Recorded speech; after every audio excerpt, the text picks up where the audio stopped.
Uses of trigonometry. Right, to represent complicated shapes like circles and waves, we can use trigonometry. So I have a program, right? Here is where you're using your trigonometric functions, okay? So just 2 lines and everything else is to print and all of that. So using just 2 lines, I can show a complicated wave structure. See, this is wave and I have 2 waves over there, right?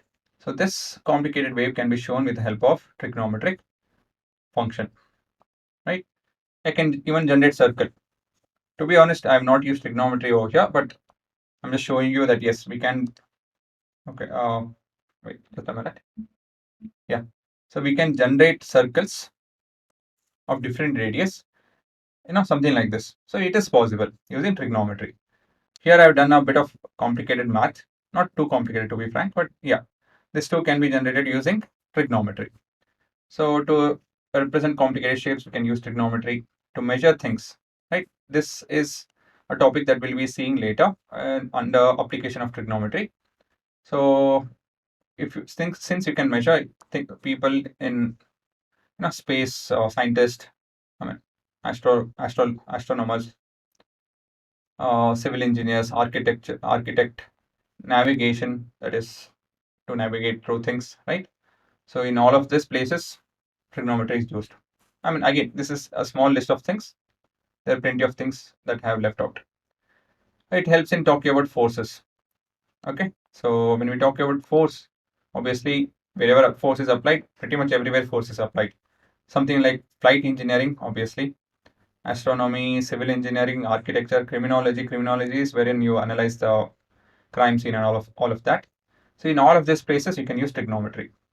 Okay, so even in games, to be frank, everything in games is simulated with the help of physics. That in turn is physics. When I tell physics, it is to do with force, and thus again trigonometry comes into picture. So even in gaming, they make it realistic with the help of trigonometry. It's a part of it, right? To talk about motion. So obviously, if you talk about force, force leads to motion.